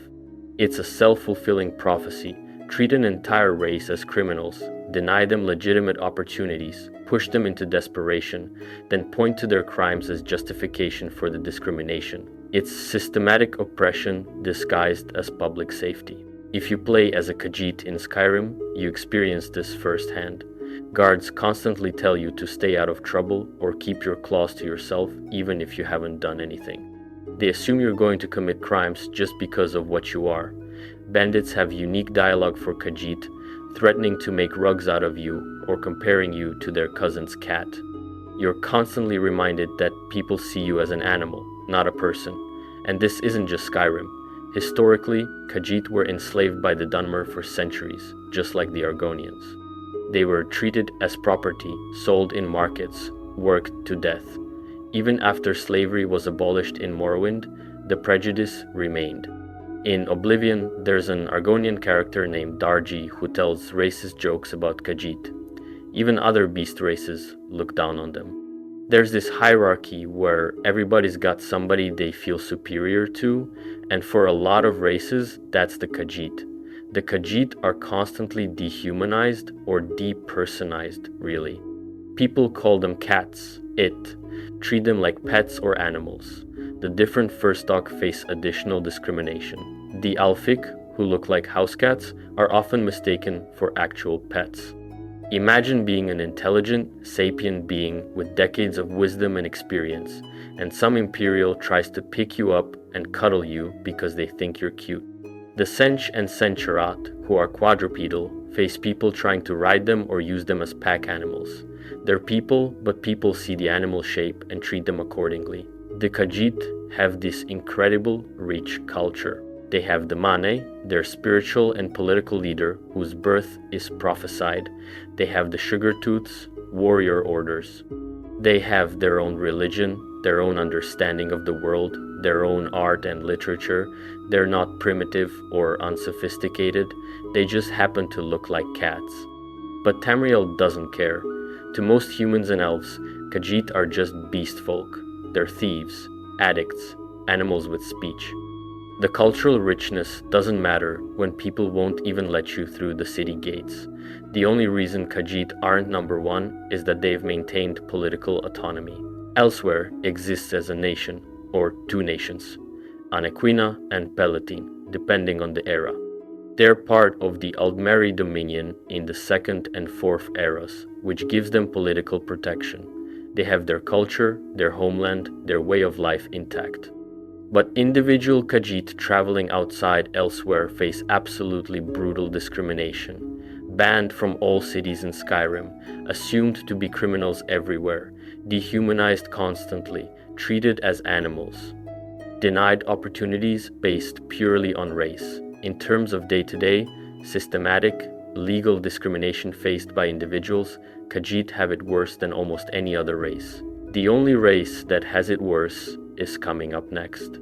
And at number one, the race that has faced the absolute worst, most systematic, most complete discrimination and oppression throughout all of Tamriel's history, we have the Argonians. The Argonians, or Saxhleel in their own language, are the reptilian people of Black Marsh, and their entire history is just one long nightmare of being treated as less than people, less than animals even, as things to be used and discarded. First, let's talk about what makes Argonians unique, because it's part of why other races dehumanize them so easily. Argonians aren't really a natural race in the way others are. They're created through a symbiotic bond with the Hist, these ancient sentient trees that are probably the oldest living things on Nirn, possibly older than the Aedra themselves. Argonian eggs are taken to the Hist trees. The hatchlings lick the Hist sap, and that's what makes them sapient, gives them their humanoid form, connects them to the collective consciousness of their people. Without the Hist, Argonians might just be non-sapient lizards. The Hist made them people. This weird biology is used to justify dehumanizing them. They lay eggs. They have scales and tails. They look like lizards, so other races treat them like animals, like they're not really people in the same way elves and humans are. For thousands of years, the Dunmer enslaved Argonians on a massive industrial scale. This wasn't individual wealthy people owning house slaves. This was the economic foundation of entire great houses. House Dress, in particular, built their power on Argonian slavery. They would raid deep into Black Marsh, penetrating the swamps, capturing Argonians by the hundreds, and dragging them back to Morrowind in chains. The trauma of this went on for millennia.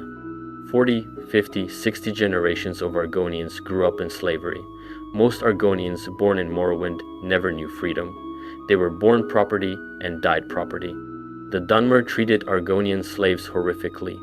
They were beaten for disobedience, killed as examples, bred like livestock to produce more slaves. There are accounts of Argonian families being torn apart, children sold away from parents. Runaway slaves were hunted down and brutally punished. The plantation owners saw them as things, as tools, as resources to be exploited until they broke. This wasn't ancient history. Slavery wasn't abolished in Morrowind until King Helseth outlawed it around 3E 427, just about 200 years before Skyrim. That's nothing on a historical timescale. That's recent. There are Argonians alive in Skyrim who remember slavery, who were slaves themselves or whose parents were slaves. And even after slavery ended legally, the discrimination didn't stop. The prejudice, the dehumanization, the systematic denial of rights, all of that continued. In Windhelm, in Skyrim, Argonians are legally segregated. They're not allowed to live inside the city walls. It's not just social discrimination, it's Jarl Ulfric's decree. They work on the docks as laborers, and they sleep in the assemblage outside the walls. They're banned from the city by law.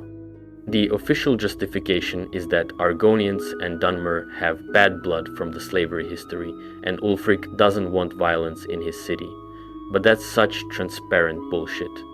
The Argonians have reason to hate the Dunmer. They were enslaved for millennia. But the solution is to ban the victims from the city, not the perpetrators. It's systematic racism disguised as public safety, and it shows how little Argonian lives and rights matter to Nord authorities. The Argonians have to accept segregation, second-class status, being locked out of the city, just so the Dunmer refugees don't feel uncomfortable around the people they used to own. Scouts Many Marches, an Argonian dock worker in Windhelm, talks about this.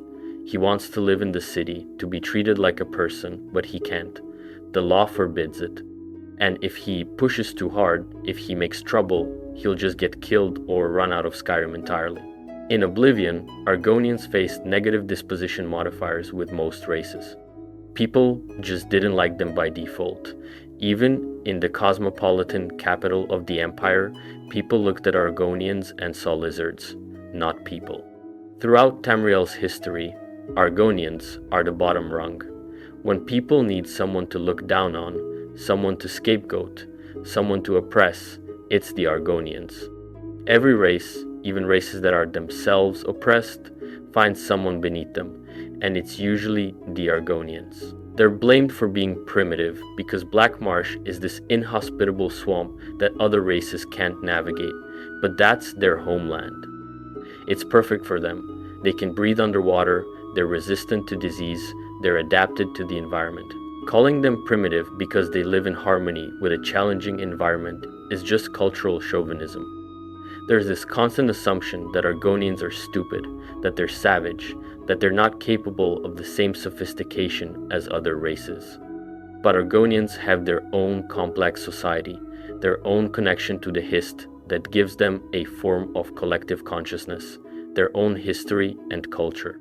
During the Oblivion Crisis, when Myrun's Dagon invaded Tamriel and Oblivion gates opened everywhere, you know what happened in Black Marsh? The Argonians invaded Oblivion right back. The Hist called them, organized them, and they poured through the gates in such numbers and with such ferocity that the Daedra closed the gates to keep the Argonians out.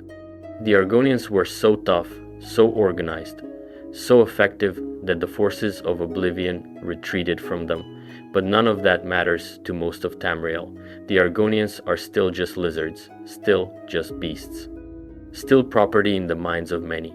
When the Red Year destroyed Morrowind and the Dunmer were vulnerable, the Argonians launched the Accession War. They invaded, they conquered southern Morrowind, they slaughtered Dunmer. And Tamriel treats this as proof of Argonian savagery, not as the justified revenge of a people who'd been enslaved for millennia finally striking back at their oppressors. The Argonians rank number 1 because they faced millennia of industrial chattel slavery on a scale rivaling or exceeding anything in real-world history, systematic dehumanization that continues into the present era, legal segregation in Skyrim enforced by government decree, negative attitudes from literally every other race, being seen as animals rather than people despite being fully sapient, cultural erasure and dismissal of their own sophisticated civilization, having their justified revenge treated as evidence of their brutality rather than consequence of their oppression, and being at the absolute bottom of Tamriel's racial hierarchy throughout history. Even the Dunmer, who faced serious discrimination in Skyrim, were never enslaved on the scale Argonians were. Even the Khajiit, who are banned from cities, maintained their homeland and political independence. Even the Snow Elves, who faced genocide and transformation, existed as an advanced civilization before their destruction. Argonians have been systematically oppressed throughout all of recorded Tamrielic history. They're the race every other race agrees to look down on. They're the perpetual underclass, the acceptable targets, the people nobody defends. The only silver lining, and it's a small one, is that modern Argonians in Black Marsh are independent and powerful. The Angelel government kicked out both the Empire and the Aldmeri Dominion. Black Marsh is unconquerable by foreign powers.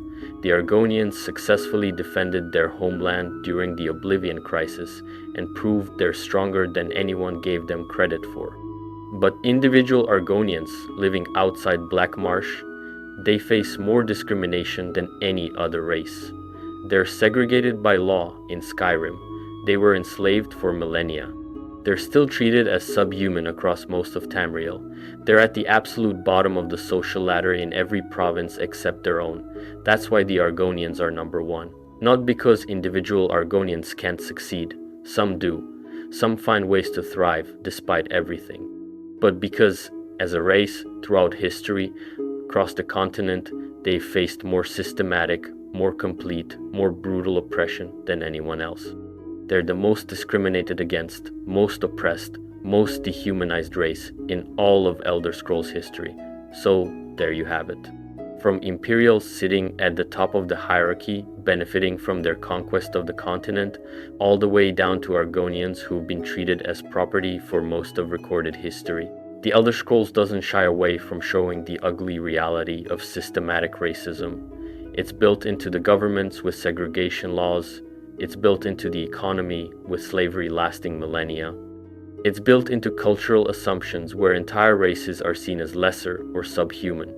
You can't just be a good person and opt out. It's woven into the fabric of Tamrielic society. And maybe that's why it resonates. Because this isn't just fantasy window dressing.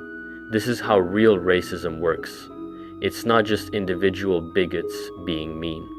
It's systems, it's institutions, it's laws, it's economic structures that get passed down through generations. The Dunmer enslaved Argonians, then became refugees facing discrimination themselves. The Nords genocided the Snow Elves, then cry oppression when the Thalmor show up. The Altmer think they're superior to everyone, then wonder why everyone hates them. The cycle of oppression just continues, with everyone finding someone below them to oppress, even while being oppressed by those above. And the beast races, Khajiit and Argonians, are at the bottom of every hierarchy because they don't look human or elven enough. They're the perpetual outsiders, the ones everyone agrees to discriminate against. Even oppressed races find them to oppress. Bethesda could have made a simple fantasy world where everyone gets along. Instead, they created something uncomfortable and real. The slavery, the segregation, the systematic oppression, it's all there, forcing players to confront it.